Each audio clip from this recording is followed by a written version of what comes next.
नमस्कार, मैं हूं अतुल चौरसिया। आपका खर्चा आपकी चर्चा हफ्ता दर हफ्ता हम एक बार फिर से लेकर आए हैं न्यूज़ लॉन्ड्री का हिंदी पॉडकास्ट एनएल चर्चा।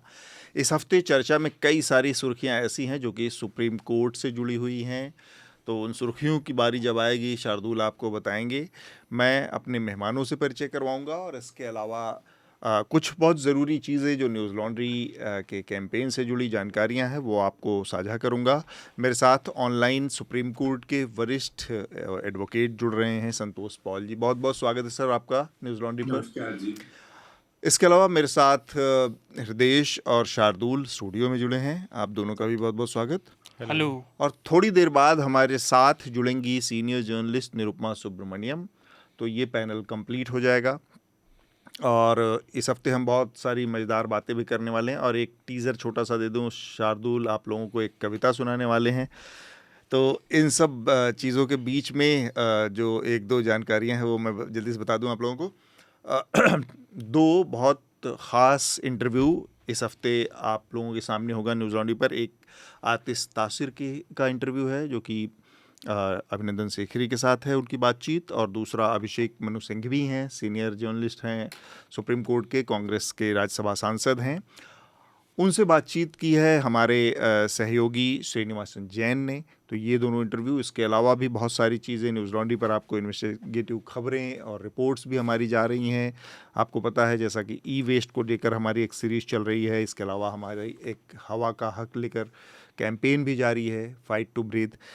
इन तमाम चीज़ों के बीच में आपसे बस ये एक छोटी सी गुजारिश कि न्यूज़ लॉन्ड्री और द न्यूज़ मिनट का साझा सब्सक्रिप्शन ऑफ़र इस समय चल रहा है, उसका फ़ायदा उठाएं। एक सब्सक्रिप्शन पर एक सब्सक्रिप्शन फ्री है, तो इस मौके को जाने ना दें। खुद को भी के लिए भी सब्सक्राइब करें और अपने करीबी दोस्तों और रिश्तेदारों के लिए भी एक ऑफ़र में गिफ्ट उपहार दे सकते हैं आप। जो सुर्खियां हैं और आप लोगों के कुछ पत्र भी हैं, पत्र ज़रूर लिखें। पत्र लिखने का तरीका मैं बार बार कहता हूँ, बहुत आसान है।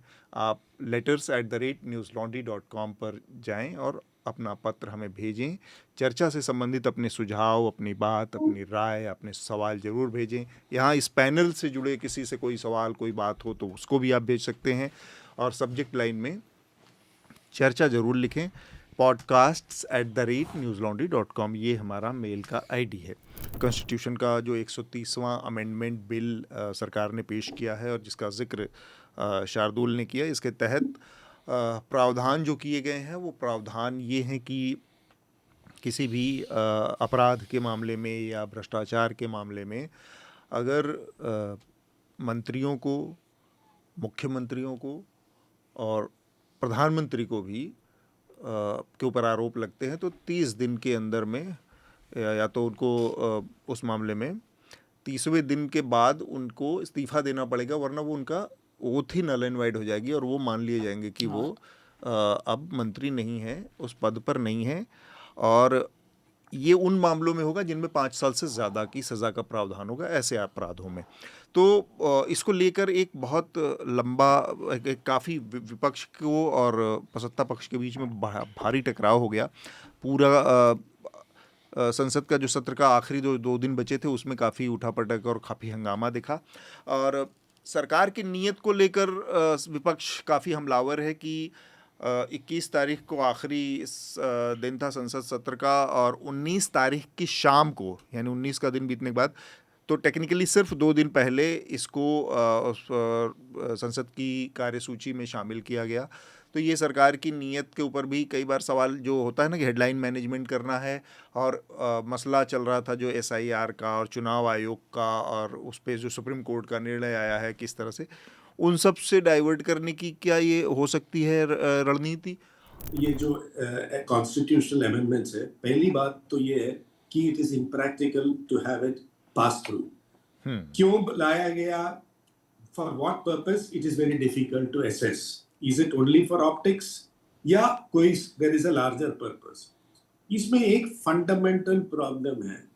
देखो, हमारे संविधान में एक चीज है, जब तक हमें ये एक कोर्ट घोषित न किया जाए कि हम we are convicted of some crime, till then I am innocent. by simply arresting somebody, 30 दिन उसको बेल नहीं मिला इसलिए उसको निकाला जाएगा, and that to an elected representative of the people holding a cabinet position or holding the office of chief minister or prime minister, ये तो constitutionally एक क्या बोल, in English I would say it is an abomination. इसमें कोई there is no rationale, it cannot sustain in a constitutional democracy. नहीं तो ऐसा है कि अगर आपने देखा भी है अभी in recent times the 2 chief ministers were arrested, several ministers were arrested, nothing has come of it. तो सिर्फ अरेस्ट कर लो उनको, arrested in some draconian provision कि उनको बेल न मिले और उनको इस्तीफा देना पड़ेगा, अगर इस्तीफा नहीं देते तो तुरंत उसका नौकरी चली जाएगी.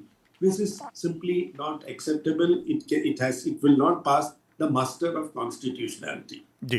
पर इसमें ये आश्चर्य की बात है, ऐसे कानून क्यों लाया जा रहा है कि 2014 से अब तक जिन 12 मिनिस्टर्स को, जिसमें चीफ मिनिस्टर भी शामिल हैं, उनको अरेस्ट किया गया और 30 दिन से ज़्यादा रखा गया, काफ़ी लंबे वक्त तक रखा गया, वो सारे अपोजिशन के हैं. और उन 12 में से 4 जो हैं वो टीएमसी के हैं और 3 कम से कम आप के हैं, यानी दिल्ली. और तो अपोजिशन के अंदर जो डिस्कम्फर्ट है वो आराम से इस बात को लेकर समझा जा सकता है. और दूसरी बात जिसकी ओर संतोष जी इशारा कर रहे थे और आपने भी वो सवाल उठाया, वो ये कि सरकार जब कोई बिल लाती है तो वो एक तो संख्या बल देखती है और दूसरा वो देखती है, मतलब मैं नैतिकता में तो जा ही नहीं रहा हूँ, उसकी अर्थमेटिक में जा रहा हूँ, या दूसरा देखती है क्या हम इस बारे में क्या हम अपना नंबर मोबिलाइज कर सकते हैं अगर हमारे पास नहीं है ना. कई बार होता है कि आप विपक्ष से भी लोग अपने पक्ष में ला सकते हैं, अगर आज महिला बिल पे लाना चाहे तो ऐसा कर सकते हैं.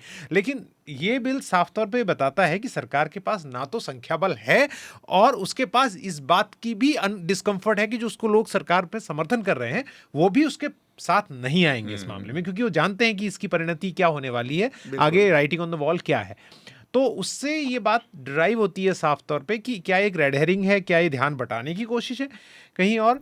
इसकी एक वजह और भी है कि हम लगातार देखते आ रहे हैं, जो एसआईआर मामले में भी आया था जिसका जिक्र अभी संतोष जी ने भी किया, लेकिन हमने जब बात की थी तो उसमें भी कई बार जिक्र आया था.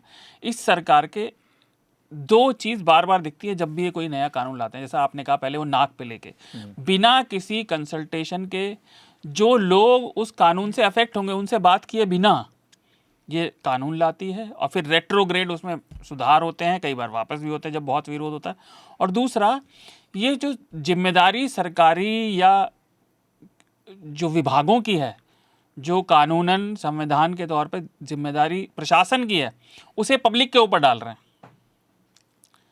अब यहाँ पे प्रधानमंत्री का नाम, जैसा आपने कहा, ये नामचार को है और हमारे सामने लगातार आया. मुझे बड़ी हंसी आई जब मतलब अजीब सी चीज़ है बिल्कुल, ये विडम्बना. अमित शाह ने लिखा था जब ये सर्कुलेट किया था लोकसभा मेंबर्स में, तो वो रिपोर्ट में आया था. वो क्या कहते हैं, I quote, the elected representatives represent hopes and aspirations of the people of India. It is expected that they rise above political interests and act only in public interest for welfare of people. मतलब स्वांग, अपने ही स्वांग में ना जैसे विश्वास होने लगता है, उससे मन करता है कहने का, भाई होली तो बड़ी दूर है, तुम अभी से क्यों स्वांग रच के बैठे हो. ये अपने ही स्वांग में विश्वास करने लगे हैं.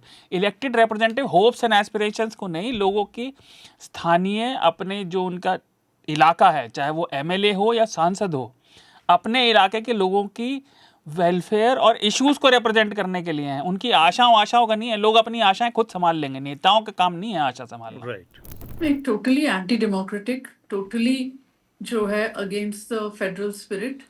कि ये ऑब्वियसली ये चीफ मिनिस्टर्स के अगेंस्ट है और चीफ मिनिस्टर जो ऑपोजिशन स्टेट्स हैं उनके अगेंस्ट है. जी.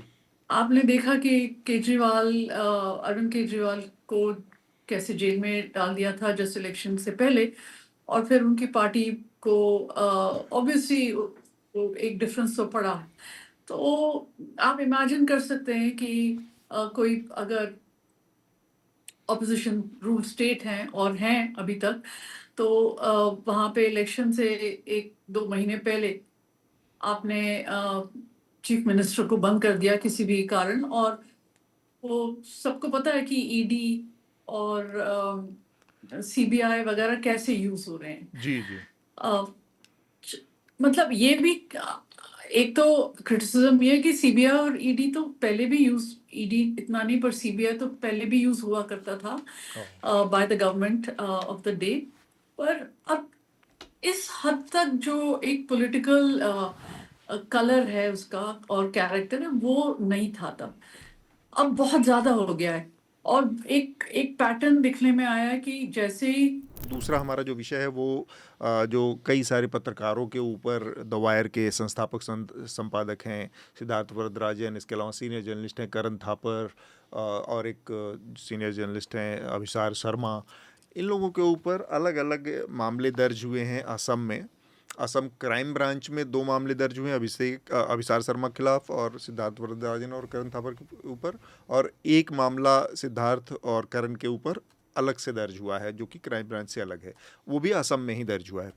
और अभिसार वाले मामले में हमें पता चला है कि वो एक 20-21 साल का एक नवयुवक है जिसने कंप्लेंट की थी और जिसके शिकायत पर ये FIR दर्ज हुई और वो ABVP का कार्यकर्ता है। तो ये स्थिति है।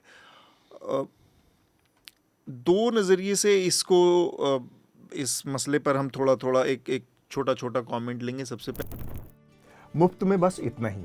अगर आप पूरी चर्चा सुनना चाहते हैं तो न्यूज़ लॉन्ड्री को सब्सक्राइब कीजिए, और सबसे बेहतर तरीका ये है कि आप हमारे ऐप पर इस पॉडकास्ट को सुनें और तमाम हमारे जो पॉडकास्ट हैं उसको हमारे ऐप पर सुनें। यह गूगल प्ले स्टोर और एप्पल स्टोर पर सब जगह उपलब्ध है। न्यूज़ लॉन्ड्री किसी भी तरह का विज्ञापन नहीं लेता, ना किसी राजनीतिक दल का, ना किसी सरकार का, ना किसी कॉरपोरेशन का। हम सिर्फ और सिर्फ कोशिश करते हैं कि पब्लिक इंटरेस्ट का जर्नलिज्म करें, पब्लिक जनहित की पत्रकारिता करें, और इसके लिए लोग इसमें इन्वेस्ट करें, लोग पत्रकारिता में निवेश करें। उसका तरीका है सब्सक्रिप्शन।